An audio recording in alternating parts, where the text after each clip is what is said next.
Paz do Senhor, professores, alunos que estão aqui assistindo essa aula. Hoje nós daremos início à aula 5 da revista. Então, a aula que fala sobre cosmovisão, né, dessa revista que acaba falando sobre os vetores da vida. E hoje iremos abordar sobre a lição 5, que é a importância da doutrina cristã.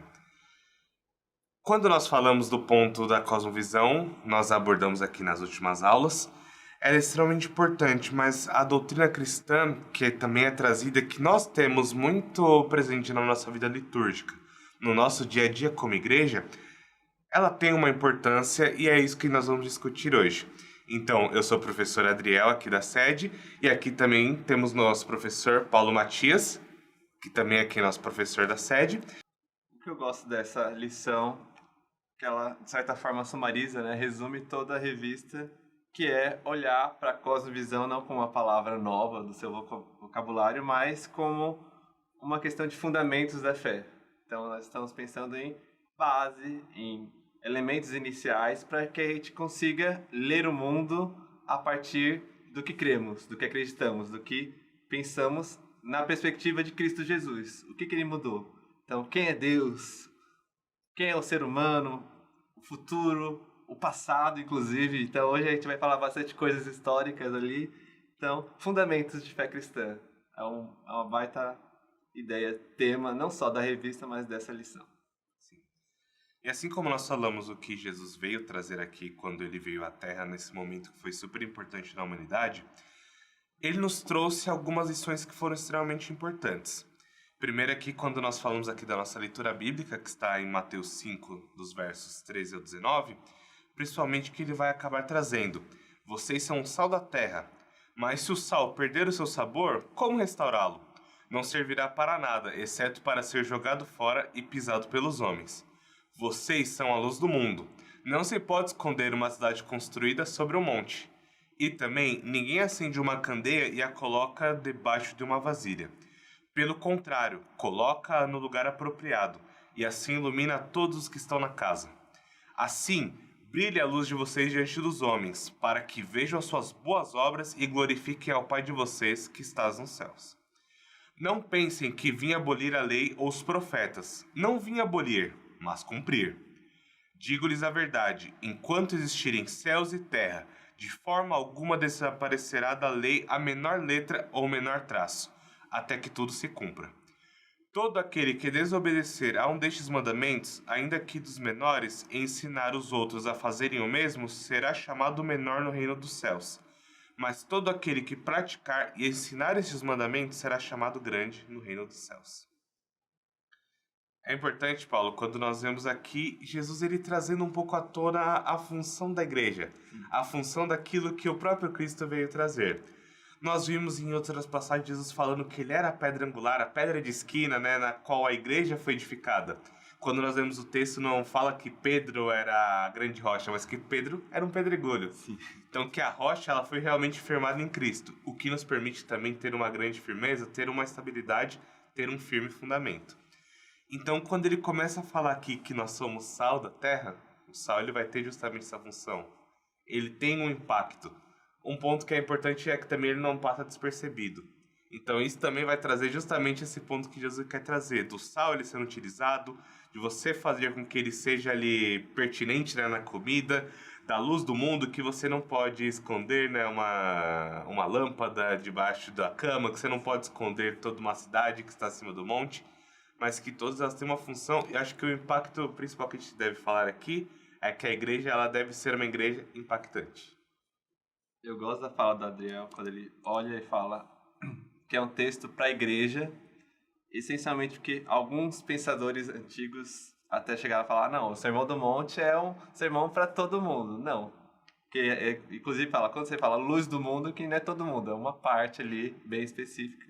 E eu gosto de falar que o Sermão do Monte ele é um resumo, então, um manual para o seguidor, e é um manual resumido. A Bíblia toda é um manual para o crente, mas um resumo de vida cristã em prática é o Sermão do Monte, nesses 3 capítulos, né? 5, 6 e 7 de Mateus. E neles vai ter oração, jejum, esmola, como lidar com riquezas, né? Impossível servir 2 senhores, a questão da ansiedade, roupa, comida, como que eu vou viver? Não, a prioridade é o reino de Deus. Falsos profetas também, o crer na palavra, né? Estar com a casa firmada sobre a rocha, que você acabou de falar. Então, é o resumo pro seguidor de Jesus. Jesus está lá, olha para eles e fala, vou ensinar vocês, você quer me seguir? Tá aqui o beabá, as regras, as ideias de como é a vida comigo. E Jesus dá até dica de como dar aula, que ele começa nosso trecho aqui no 13, que é: mas se o sal perder o seu sabor, como restaurá-lo, né? E é uma pergunta retórica, do tipo, não dá pra fazer nada. E ele responde: não serve pra nada, não serve. Então ele usa recursos até pra gente se inspirar como professores de que, posso lançar perguntas pros meus alunos pra eles olharem assim e pensarem, nossa, é mesmo, é mesmo. Então Jesus está ensinando até como dar aula aqui, incrível. É importante que quando Jesus ele ainda estabelece um ponto que eu acho que acaba sendo crucial para essa nossa aula. Não pensem que vir abolir a lei ou os profetas. Não vir abolir, mas cumprir. Que Jesus ele foi justamente o cumprimento da lei. Nós vimos diversas profecias que foram trazidas no Antigo Testamento, que foram cumpridas por Cristo, seja desde o livro de Gênesis, quando começa a falar ali sobre que o filho, a semente da mulher pisaria na cabeça da serpente. Você vai observando também pontos ali que traziam da necessidade do sacrifício, tanto como uma sombra de bens vindouros, que eu acho que isso que caracteriza bastante, assim como o escritor de Hebreus, ele vai trazer justamente essa definição, que aquilo que nós tivemos foram bens, foram sombras de bens que haveriam de vir. Então eles tinham uma forma, mas não uma forma que fosse exata. Então nisso nós conseguimos ver assim como uma sombra, que ela, apesar de vai ter o formato daquilo que ela está projetando, você não vai ter as mesmas dimensões de uma forma correta ou da forma que você vai projetar ela. Então você tem uma forma que acaba sendo uma forma baseada naquilo que é correto, mas dependendo da nossa visão, daquilo que a gente consegue enxergar, ela vai justamente ter que ser mostrada de uma forma mais didática, de uma forma mais fácil, para que enfim a gente possa ver. Então Cristo, ele mostra que o Pai entregou a lei de Moisés para que justamente aquele povo começasse a engatinhar nos fundamentos, na doutrina, para que depois eles conseguissem receber verdadeiramente o Cristo. Então quando Jesus fala, não vim abolir a lei, mas eu vim cumprir, é justamente isso. Eu vim trazer essa lei, eu vim mostrar que ela era realmente a lei de Deus, mas Deus ainda tem algo a mais para você. Se antes vocês tinham simplesmente uma sombra de um bem que haveria de vir, agora vocês vão começar a ter o bem que realmente haveria de vir.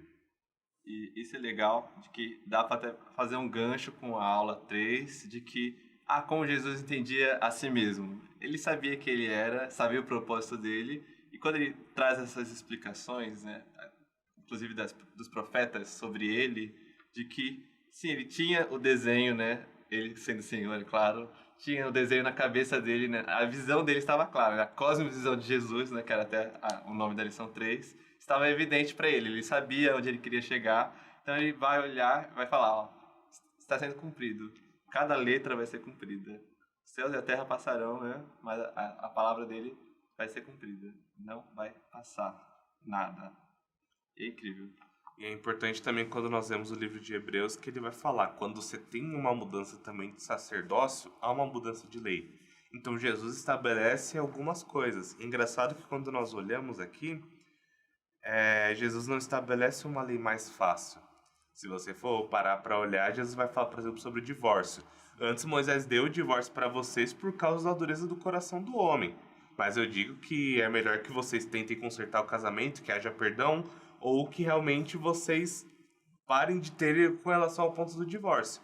Ou, por exemplo, quando ele vai falar do amor ao próximo, que antes ele trazia uma medida muito menor, mas que agora ele vai falar justamente assim como alguém que entrega a vida, de alguém que realmente ama, que perdoa, alguém que ao invés de fazer como a lei de Moisés, que muitas vezes tinha como relação, muitas vezes, do trazer a vingança, de fazer uma recompensação de alguma coisa, Deus vai trazer. Então, se alguém te dá algum prejuízo, que você realmente absorva esse prejuízo. Se alguém te bater, que você dê a outra face. Então, você percebe Jesus então trazendo agora esse novo ponto, essa nova doutrina que ela deve ser trazida, mas não de um ponto que a doutrina ela fosse assim como alguns judeus estavam fazendo no período de Jesus, de estar utilizando a doutrina como um ponto de autoafirmação ou como um ponto de simplesmente estar ali vivendo. Ah, eu estou tecnicamente cumprindo a lei de Deus, Sim. mas não está na forma que Deus fala. Sim. Assim, quando ele vai falar, meu povo me honra com os lábios, mas o seu coração está totalmente longe de mim. Então, quando Jesus começa a trazer nesse ponto, além de ter uma liturgia, além de ter detalhes do culto que são extremamente importantes, Jesus traz esse culto, ele não deve realmente parar ali somente no templo que vocês estão, mas então essa doutrina que ela deve vir em todas as esferas das vidas de vocês. Eu gostei exatamente que todos os exemplos que você trouxe, adultério, o divórcio, né, que eu tô lendo aqui na Bíblia, né, o adultério é logo antes, né, do pecar com os olhos, né, antes mesmo de cometer, né, ou homicídio e tal, são todos exemplos do próprio Sermão do Monte. Então, isso é incrível, coincidência ou não, de que é a regra básica de prática do crente, que essa lei é muito maior, né, é uma lei moral, não é apenas uma questão de, eu estou cumprindo a letrinha da lei, né, usando um truque, uma artimanha, mas eu sei que o espírito da lei é essa, né, isso que ela significa. Então, essa é a visão diferente do crente, né? Essa é a visão diferente do cristão, do seguidor de Jesus. Ele não olha para a lei, mesmo a lei de Moisés, lá do Antigo Testamento, ele não olha de um jeito engessado, pensando em truques, né? Aquele jeitinho brasileiro que a gente gosta de falar. Sim.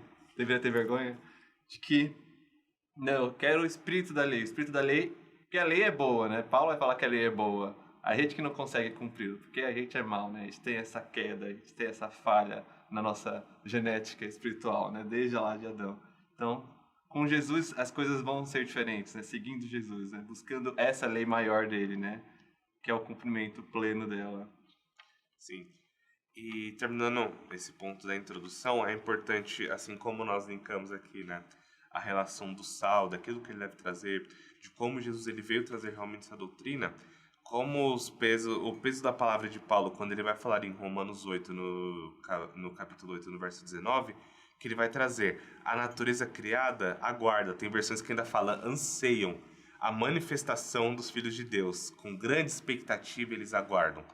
E é engraçado que quando nós olhamos para esse ponto, é que ele fala toda a criação aguarda, ela de forma ansiosa, como eu falo, que ela aguarda, que ela tem uma grande expectativa com a manifestação dos filhos de Deus. Então esse impacto, ele não é um impacto que ele é contido, que ele é de uma forma que, é só a igreja surgindo. Não, a igreja foi realmente um ponto ali que Jesus está falando. A igreja é o ponto que realmente vai anteceder a minha vinda. É engraçado quando, por exemplo, o C.S. Lewis ele vai falar, né, que você está tendo ali a peça, que ela está acontecendo, mas que realmente quando o autor ele chega no palco e fala as últimas palavras que ele está falando ali, é porque realmente a peça acabou. Então, o desfecho final daquilo que Cristo preparou para o mundo realmente é a manifestação dos filhos de Deus.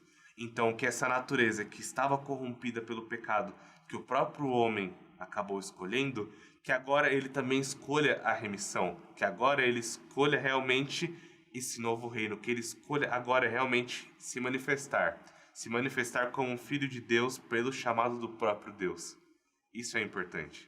Eu concordo com tudo, perfeito. E que existe virou até um jargão, né, no meio evangélico, né, de algumas pessoas, que o reino de Deus existe o já e o ainda não. O já é as coisas já presentes, né, que Cristo já mudou na gente, né, ele já nos salvou, ele já nos comprou, já nos redimiu, já temos mudanças evidentes, né, dons espirituais, maneira de viver diferente. Mas ainda não, né, ainda perecemos, né, somos mortais, ainda não vemos, né, toda a justiça dele irradiando nas praças, nas ruas. Então, quando o autor da peça vem, né, para frente, seria ainda não chegou, o autor ainda não veio, né, não saiu das cortinas, não saiu da coxia para falar, a peça acabou, estamos aqui. Mas o já começou. Esse é o já, que é o que o texto também reforça aqui, de que é o sal da terra, a luz do mundo. Nós estamos na terra, né? Tá todo mundo aqui na terra, no planeta Terra, né, vivendo aqui, e já temos modificações que o Espírito Santo causou na gente.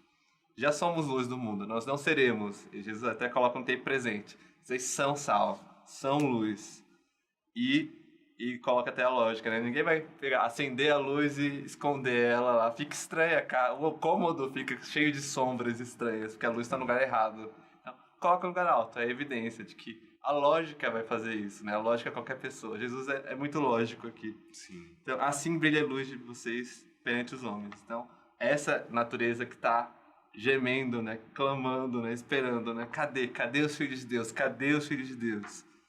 E estamos aqui, né? Cadê o nosso papel de sal? Cadê o nosso sabor? Cadê a nossa luz que não é nossa, né? A luz vem dele.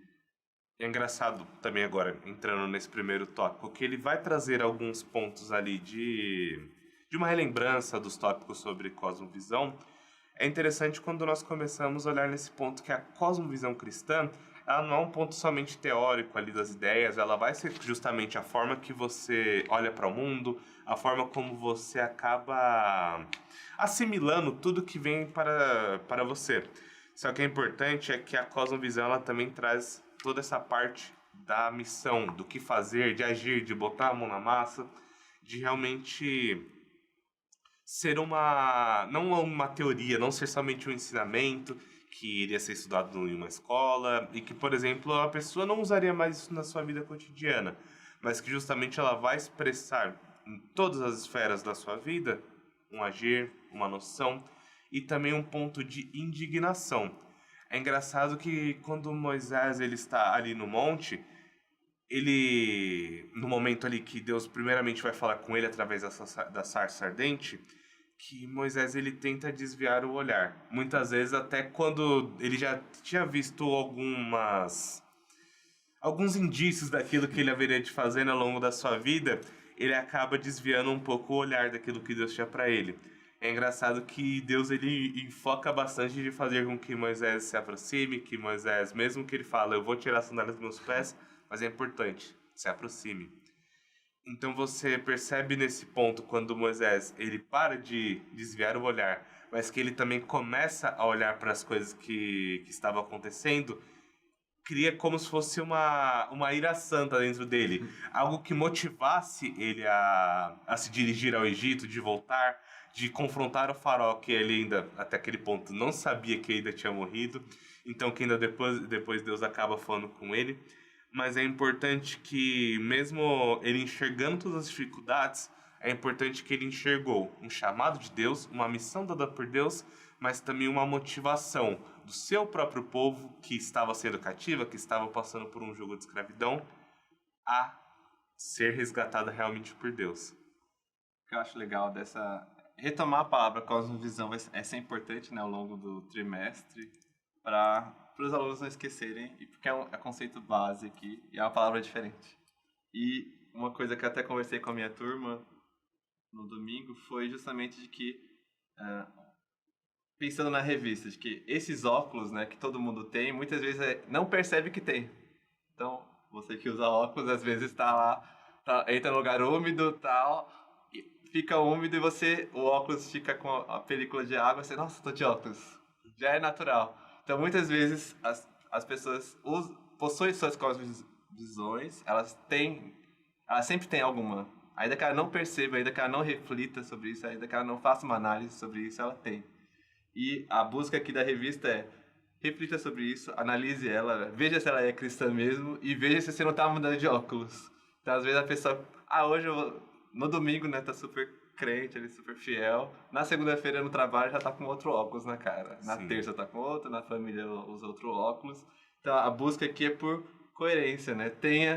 Saiba que Cristo também toca seu trabalho, toca sua área familiar, toca sua escola, toca seus estudos, toca seus sonhos. Então é um óculos só, você não precisa ficar trocando ou achar que não tem. Todo mundo tem, não existe neutralidade aqui, né? Todo mundo tem uma influência, uma premissa ali, um ponto de partida. E que seja Cristo, que é o melhor, está acima, né? Inabalável. E é importante quando nós começamos a ver esse ponto, porque nós vemos que Jesus ele é conhecido no mundo. E muitas vezes até mesmo, por exemplo, no meio acadêmico, você vai enxergar diversos estudos falando sobre ética, sobre moral, em que você utiliza conceitos vindos do próprio Cristo e que as pessoas acabam enfocando. Mas é importante que Jesus ele não veio somente trazer aqui um ponto de ética. Não, o que nós falamos aqui como doutrina cristã, ela está baseada em algumas verdades. Na verdade, de que Cristo ele é o Filho de Deus, que ele é Deus, que ele é a imagem do Deus invisível, que ele é a manifestação de Deus. Então, nós conseguimos enxergar que são pontos realmente importantíssimos para a nossa formação e que formaram também a nossa sociedade. Só que nós vemos que a nossa sociedade ela não tem um ponto certo de empatia, que muitas vezes acaba, mesmo que ela acabe estudando, muitas vezes nas suas escolas, nas suas aulas, que elas não vão trazer totalmente esse ponto daquilo que o verdadeiro evangelho ele quer trazer, daquilo que a nossa doutrina cristã ela acaba trazendo. Então é importante que não é somente um ponto que vai ser necessário, ou somente um ponto que vai trazer realmente a verdade absoluta daquilo que Deus quer trazer e o impacto que isso também que vai ser decorrente dessa verdade. Mas que Jesus ele não foi somente uma pessoa que comoveu multidões, que acabou ali falando umas palavras bonitas, que tinha uma ideologia legal. Mas que Jesus, além de ter feito tudo isso, ele fez mais. E esse mais que é citado, que nós estamos falando aqui neste momento, é o que falta na sociedade. Porque não são somente os ensinamentos do ponto de vista de olhar para o meu próximo e falar, nossa, que interessante. Mas de toda essa cultura de reino que Jesus acaba trazendo. Então, quando nós falamos de doutrina cristã, nós vemos como se Jesus estivesse trazendo aqui. Essa é a nova mentalidade, essas são as novas leis do meu reino. E ele está vindo. Então, nós estamos aqui passando como se fosse como uma passada de bastão. Como se agora nós tivéssemos esse novo governo de Cristo que, em parte, já está aqui, mas que ele ainda não está completo, mas que ele está vindo, que justamente essa doutrina acabam sendo as leis. Aquilo que haverá de vir. Então, em parte, nós temos. Então, assim como é falado por Paulo, em parte nós profetizamos. Então, aquilo que ainda é imperfeito, ele há de se tornar perfeito. Apesar de ter coisas boas, ainda haverão coisas maiores que ainda haveriam de vir. Então é importante quando nós falamos nesse ponto que Cristo ele é mais do que uma historinha que é contada para uma criança. Ele é mais do que uma história que é contada no meio de uma universidade. Cristo é mais do que tudo. Isso é importante. O- Você trouxe justamente que, estamos até pensando no aspecto histórico, né? O Ocidente, né, é impactado, né, pela influência judaico-cristã, especialmente cristã, né? E, mas não é só isso que queremos, né? Não é só isso que pretendemos, não é só isso que sonhamos. É claro que sim, é muito confortável estar no país onde a maioria fala que acredita em Deus, né? A maioria vai se comportar mais ou menos dentro de um padrão, né? Vai entender que os mandamentos acabam virando leis civis, né? Código penal e etc. Mas nós cremos que seguir simplesmente essas leis, esses padrões, não converte ninguém. Não é isso que é o plano de Deus. Né? O plano de Deus é seja uma pessoa boa nos padrões comuns. Jesus coloca a régua lá em cima. É creia, é siga-me, é se precisar abdicar, abrir mão de tudo, abre, mas busque o meu reino, me ame, me deseje, pregue a minha palavra. Então, nós entendemos que sim, existem influências aí, históricas, né, diversas, na civilização, né, no Ocidente, mas queremos, Deus quer, nós não, né, Deus quer mais, né, Deus quer muito mais. Ele quer o coração, Ele quer a vida, Ele quer tudo. E Sim, não quer pouco, Ele quer tudo. ele quer tudo. E também quando nós entramos nesse ponto de falar realmente sobre a busca de Deus, realmente conhecer.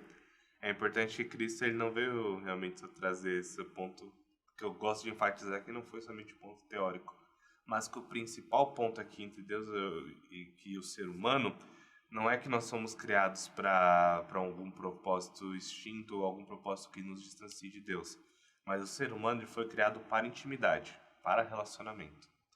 Então, quando nós falamos desse ponto aqui, nós temos justamente essa busca por Deus. Não somente uma busca que muitas vezes, eu preciso de um milagre, eu preciso de uma resposta para a minha vida, para qual seria a melhor resposta que eu teria, qual a melhor decisão que eu poderia tomar para que eu me dê bem. Mas justamente o cristão ele vai acabar buscando justamente qual que é o caminho que eu tenho para Deus. É a partir disso nós encontramos, é Cristo. Ele é o caminho, ele é a verdade, ele é a vida. E é importante quando Jesus está falando com os discípulos, ele pergunta: quem os homens dizem que eu sou? Outros dizem que você é Elias, outros dizem que tu és um profeta, outros dizem que você é João Batista, mas quem vocês realmente acham que eu sou? Então essa proximidade permitiu também com que Pedro lhe desse outra resposta. Tu és o Cristo, o Filho do Deus vivo.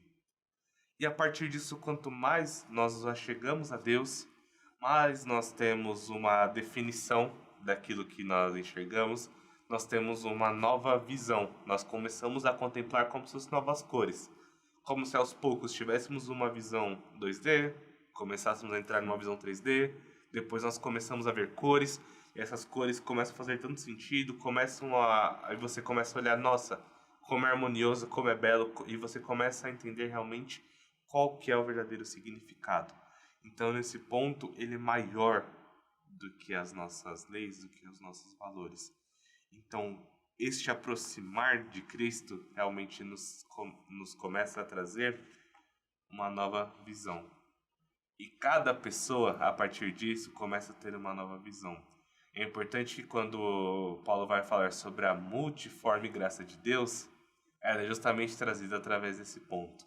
De cada pessoa, como cada pessoa tem um seu próprio relacionamento com Deus, como essa pessoa, de uma forma individual, começa a enxergar o mundo, e mesmo quando ela está com a cosmovisão dela correta, ela está enxergando o mundo com as lentes corretas, ela vai focar em coisas diferentes, ela vai ter uma visão que ela é diferente.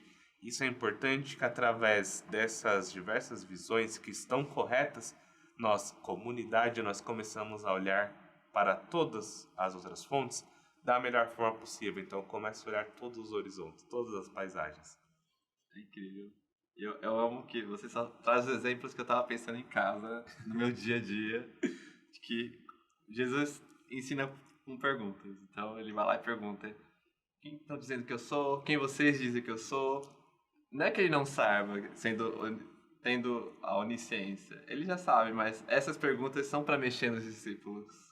É para transformá-los. A pergunta, outro exemplo, na multiplicação de pães. Dê vocês de comida, a gente não tem nada. Mas não tem nada mesmo? A gente achou aqui. Mas tão pouco. Mas com Jesus é abundância, né? De novo, né? Quando Jesus olha para a natureza é com abundância, né? Que foi da outra aula. Então, as perguntas de Deus para o homem não é porque Deus está com dúvida. Deus já sabe, né? Adão, onde você está? Aí Adão tem que pensar, onde é que eu estou? Então, as perguntas de Deus é para mexer é o alvo ali no coração do homem. Então, aí, a vida do evangelho é mudar a realidade interior das pessoas. Não é apenas o coletivo, todo mundo seguir as regrinhas bonitinhas, mas as pessoas serem diferentes de dentro para fora, né? Era as promessas lá dos profetas, né? De que lhes darei um novo coração que siga a minha lei. Porque vocês não conseguem seguir. Então, eu tenho que entrar lá, nas portas do seu coração, nos seus rios de vida interior para mexer lá, né? É ali que tem a fonte de águas vivas que Jesus promete para a Samaritana. É um transplante poderoso, hein? É desse coração que ele vai trazer, né? Como um coração de pedra para ser transformado em um coração de carne. E é importante, antes de entrarmos no segundo ponto, que essa doutrina ela vai fazer com que nós sejamos cidadãos melhores, que nós tenhamos uma convivência realmente melhor. Então é importante que o cristão ele entenda seu posicionamento na sociedade, naquilo que ele precisa trazer, no simples agir dele no dia a dia, que ele possa trazer realmente empatia pelo próximo, que ele possa realmente trazer uma preocupação, que ele não olhe somente pela sua própria vida, mas que, por exemplo, se ele vê alguém um pouco triste, ele começa a conversar, tentando entender o que a pessoa está passando, tentando entender a dor, e a partir disso também trazendo cura, trazendo uma partícula de Deus no dia da pessoa. Isso que é interessante. Trazer um pouco da nossa alegria, trazer um pouco da nossa visão.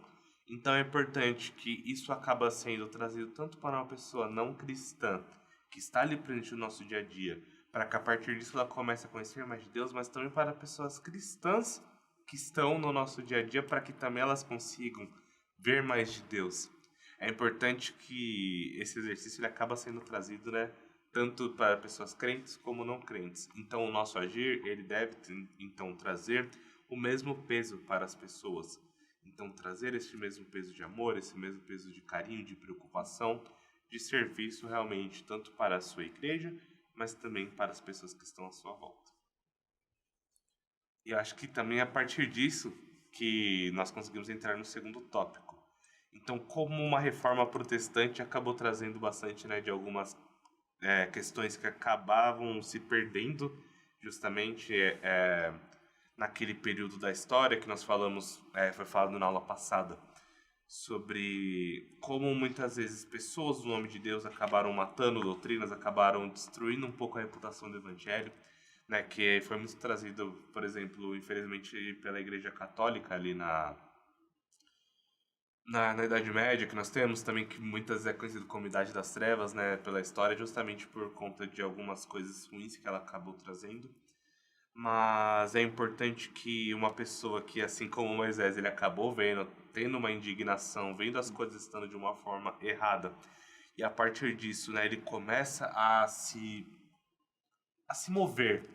A gente vê Lutero ele saindo, por exemplo, de um conforto ali, que era um padre, que ele, apesar de não tinha muito luxo, ele tinha alguma coisa assim mais estável ali naquele ponto, tinha uma alimentação, tinha uma moradia, tinha um tratamento médico ali, né, que não era algo que você tinha com tanta facilidade.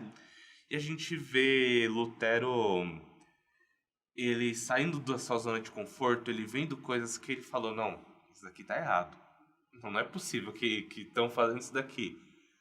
Tá falando que isso foi nos dado de graça, realmente, que é uma graça que ela vai realmente trazer com que nossa salvação esteja realmente garantida em Cristo. Então, por que eu tenho que pagar para ter minha salvação? Então, por que eu começo Então, Lutero, ele começa a questionar. Então, é importante que a cosmovisão, ela também traz questionamentos. Então, aquilo que eu estou observando no meu ambiente, aquilo que está vindo comentada para mim, eu processo isso e falo, não tá legal. E a partir disso, Lutero ele começa a trazer alguns movimentos. Então a gente vê Lutero ali trazendo as 95 teses, sendo trazidas, né, em principais 5 temas ali que ele vai trazer. Então que somente a Escritura, somente Cristo, somente a fé, somente a Deus de glória e a graça, e somente a graça. Que Lutero acaba justamente trazendo através dessas 95 teses. E através disso ele fez uma revolução. Algo que era religioso, digamos assim, mas que Lutero entende justamente o impacto que a igreja deveria ter e o impacto que a verdade tem que ter no mundo. A verdade, ela move as coisas. A verdade, ela realmente tem que trazer as coisas que não são de Deus, as coisas que não estão fortificadas, em coisas que realmente devem ser mudadas para que realmente a verdadeira luz brilhe. Excelente. Então, é sempre bom lembrar que, por mais que pareça que é um momento meio aula de história, não. É de que isso é sobre a gente, né? Somos protestantes também, né? Recebemos esse título, né? Dentre os títulos conhecidos no Brasil, né? Evangélico, crente, cristão, somos protestantes. Por quê, né? Justamente por essa vertente histórica, né? Com Lutero, de que ele, tendo acesso à escritura, né, à palavra de Deus, né, que era uma coisa muito restrita na época, ele sente esse mal-estar, né? Ele vê a incoerência, né? O óculos de cosmovisão dele começa a rachar, né? Sim. Olhando a realidade e o que estava escrito, né? O que a escritura emanava, ensinava e o que estava sendo pregado, o que estava sendo praticado pela Igreja Católica Romana. Então, né, o nome é reforma porque ele queria, né, não queria fazer uma revolução, né, quebrar nada, mas ele chega num momento de conflito que era insuperável, né, não tinha como não romper. E esse rompimento vai trazer muitas liberdades boas, que a gente vai ver aqui os tópicos, e parte dessas liberdades foram indo, né, ao longo dos séculos, das décadas, se desvirtuando, né, porque o ser humano não sabe lidar com a própria liberdade, né, em cada área da vida. Sim. E é importante que ele comece a trazer, né, através dessa doutrina, que justamente ela tem valores, que ela vai trazer realmente uma nova visão para Lutero de uma coisa que ele cresceu. É importante a gente lembrar disso. Lutero ele cresceu em uma doutrina ali que era apresentada, de algumas coisas que para todo mundo era algo extremamente natural. Então ele começa a ver essas coisas de uma forma diferente. Ele começa a enxergar então que a palavra de Deus ela era um ponto realmente que deveria ser frisado. Então, através disso, ele começa a justamente trazer a Bíblia alemã, né, que é na língua alemã que ela é trazida. Então, você vê Lutero, além de ter essa verdade, ele não retendo, mas ele também compartilhando. Então, é importante que esse compartilhamento justamente trouxe impactos não somente na vida de Lutero, mas nas futuras gerações que haveriam de passar pela Terra. Então é importante falar que o trabalho cristão, ele é uma continuidade. Pessoas acabam construindo coisas e as pessoas que sucedem a esse movimento, que sucedem a essas construções, podem usufruir disso. Podem fazer com que coisas novas sejam alcançadas. Então é importante que Lutero ele acaba trazendo justamente essa pluralidade religiosa. Então ele traz essa volta justamente ao pensamento, de falar, não, por que vocês só estão prestando atenção àquilo que uma pessoa está falando? Porque somente o Papa deve ser ouvido.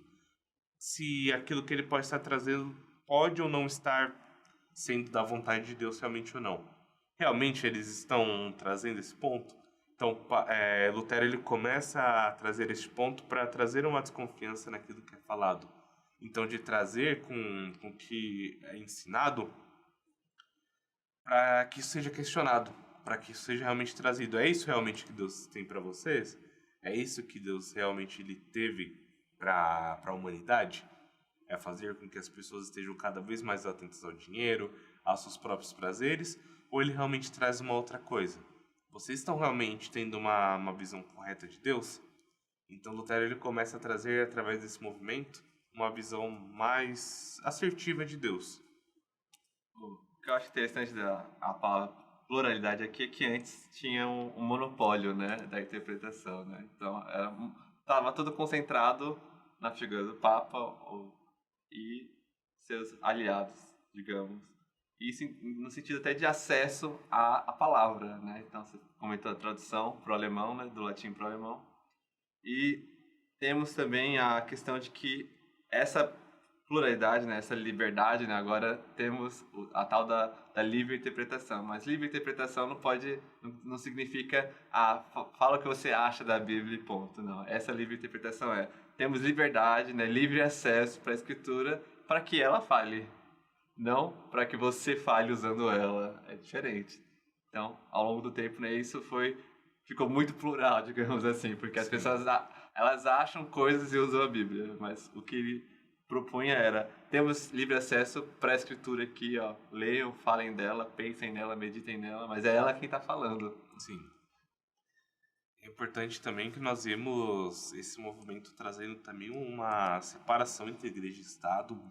Então não foi especificamente Lutero que acaba trazendo, né, que ele vai ali no governo e fala, não, agora separou. Mas é importante que essa cosmovisão, essa nova visão que Lutero ele acaba trazendo, faz com que as gerações futuras elas vejam e percebam que é importante esses poderes não estarem realmente centralizados, que haja realmente uma definição realmente daquilo que eles podem fazer, qual que é o controle, para que justamente esses abusos eles não voltem até a acontecer, mas que ainda assim ele consiga trazer um novo ar para aquilo que estava sendo trazido para a sociedade. Então é importante quando a gente fala que essa separação ela ocorreu justamente para fazer com que as pessoas começassem a entender o papel correto realmente da igreja, que não era de justamente somente ele estar governando, de fazer novas políticas mediante simplesmente aquilo que era trazido e era trazido de uma forma errada. Então, de você minar esses maus mestres, essas más influências que estavam ali sendo trazidas, para que realmente a igreja ela lembre, você não é dependente do Estado especificamente, você não está tendo que fazer concessões a pessoas que estão ali no governo, a fazer alguma coisa, mas que a dependência justamente que a igreja deve ter, ela tem que vir do Senhor. Ela tem que vir de quem vem o seu senhorio. Então é importante que, trazendo esse ponto positivo para a sociedade, é importante que Lutero ele consegue trazer as coisas ao seu devido lugar. A quem deveria estar a confiança, a forma que a igreja deveria trabalhar. E como esses pontos de enfraquecimento político trouxe um grande fortalecimento, justamente, e a própria questão da igreja, para justamente a própria visão que a igreja ela deveria ter. Realmente um reset que a igreja estava precisando por um caminho errado que ela acabou tomando. Sim, é um ponto muito delicado, né? É um tema que sai muita polêmica, né? A questão política, né, de certa forma, né? Entre igreja e Estado, né? Influências um sobre o outro, né? E essa separação vai ser pelos desdobramentos históricos ali, de que tá, a igreja não é o Estado e o Estado não é a igreja. O rei não pode ser um servo do líder religioso para fazer as leis dele.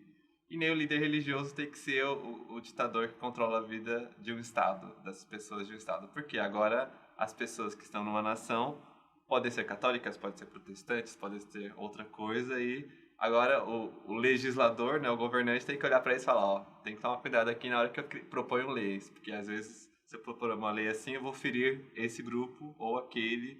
E isso é resultado depois de muitas guerras na Europa, né, que teve em cima disso, né? Muitos países entraram em conflito por conta disso.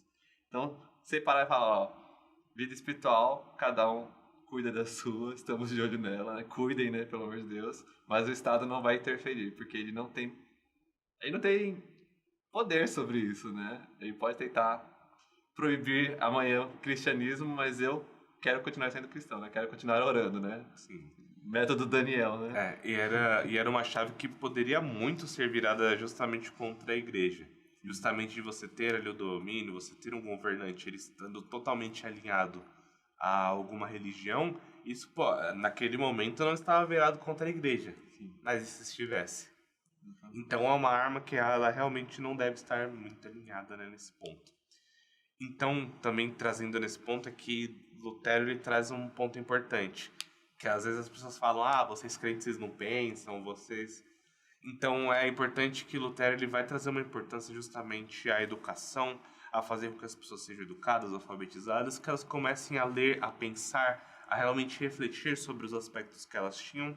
Então, esse aspecto ele é extremamente importante para o nosso entendimento da nossa própria sina, que realmente é pensado, é realmente algo que a gente tem que ter um questionamento, que é algo que realmente tenha que pensar antes de agir, que a gente tenha realmente que questionar aquilo que a gente está vivendo, se está de acordo com a vontade de Deus ou não, e a partir disso trazer um crescimento pessoal, um crescimento que ele vai ser muito importante para justamente a própria ferramenta que Cristo quer nos usar. Então é importante que nós lembremos que Cristo ele quer utilizar a gente no nosso trabalho. E como que a gente vai trabalhar se a gente não é capacitado, por exemplo? Como que a gente vai realmente trazer algumas coisas importantes para a nossa sociedade se nós mesmos não estamos capacitados? Então é importante que, além disso, fazer com que eu cresça como um ser humano, um ser realmente pensante, mas também fazer com que isso traga diversas atribuições para aquilo que eu consiga fazer para o trabalho mesmo de Deus. Incrível. E é uma, vou chamar de tradição aqui, que a gente não pode perder, né? Essa questão de ter influência na educação, de criar escolas, criar universidades, ele está na lição. Um exemplo que eu acho que não é nada pequeno, que é simplesmente a universidade mais renomada de Harvard, nasce assim, né? Nasce como um lugar com os protestantes ali da região, nos Estados Unidos, de que dá para investir, né? Dá para quem? Nós investimos, né? Na nossa educação. E se às vezes num lugar não tem nada, crie uma, busque, né? Crie uma educação, crie um lugar de aprendizado, não sei, uma instituição de ensino específico, mas olhe as necessidades do lugar que você está, né? Seja um missionário, de certa forma, né? Ensinando, né? A Sim. palavra de Deus e as ciências que foram criadas por ele. É importante que nós vemos todos esses impactos trazidos pela reforma protestante.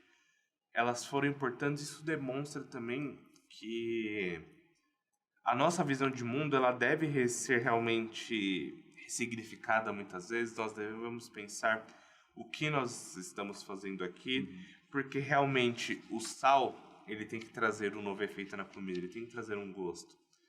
A candeia que está ali iluminando, ela realmente tem que estar no lugar correto, ela tem que estar no lugar que ela realmente ilumine.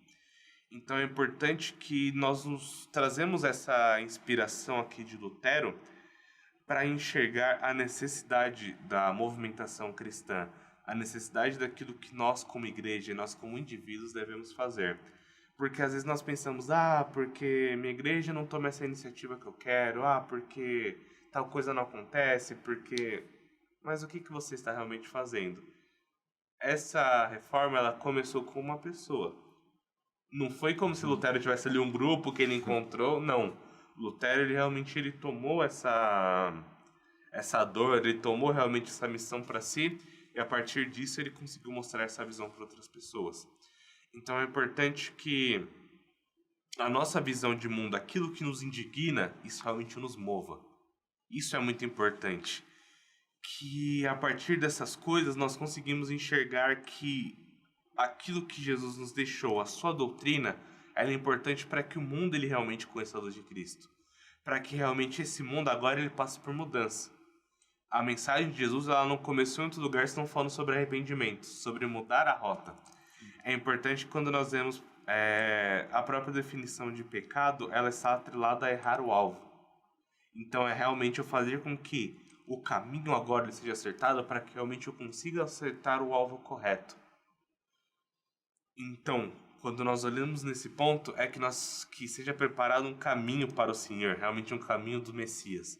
Nós vimos que o Messias ele veio e olha o impacto que ele trouxe através dessa doutrina, através dessa nova religião que Cristo cria. Então, o verdadeiro religare, realmente nos ligando agora de volta para Deus, que mesmo vindo de uma forma que não foi vindo na sua força total, que ela não foi tomada da forma que há de ser a segunda vinda de Cristo, daquilo que Cristo realmente há de manifestar.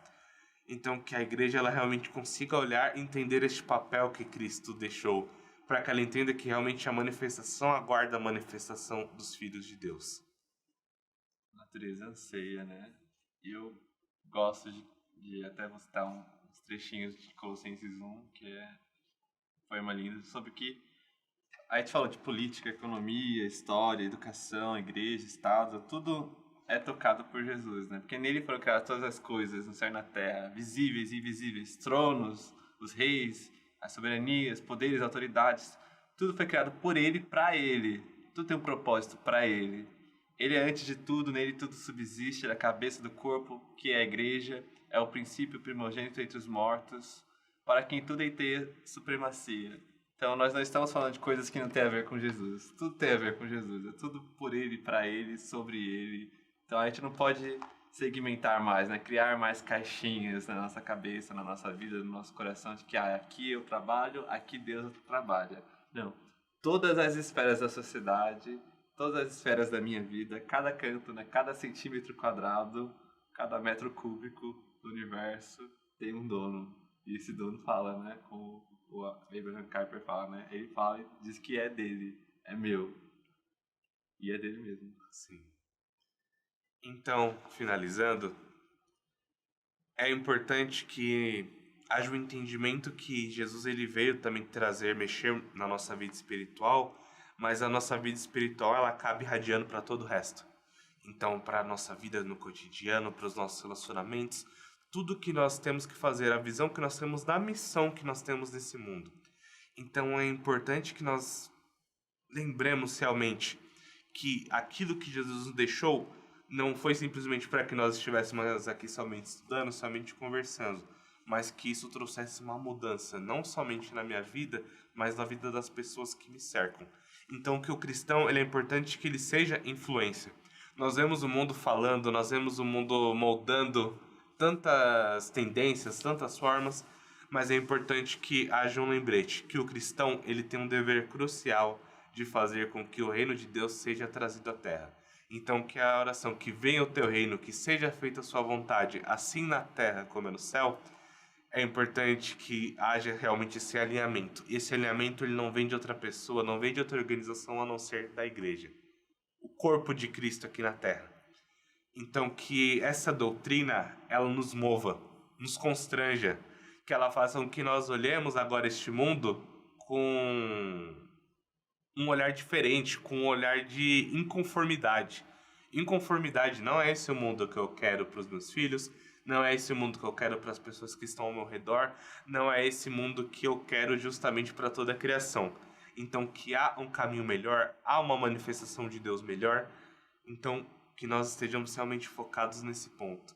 Que a doutrina cristã, que a cosmovisão cristã, ela vai trazer justamente esse ponto com que essa mudança seja uma influência nas nossas vidas para os outros. Uma vida que eu vivo, que agora pode ser compartilhada para os outros. Então pense nessas palavras, que Deus te abençoe e nos vemos na próxima aula.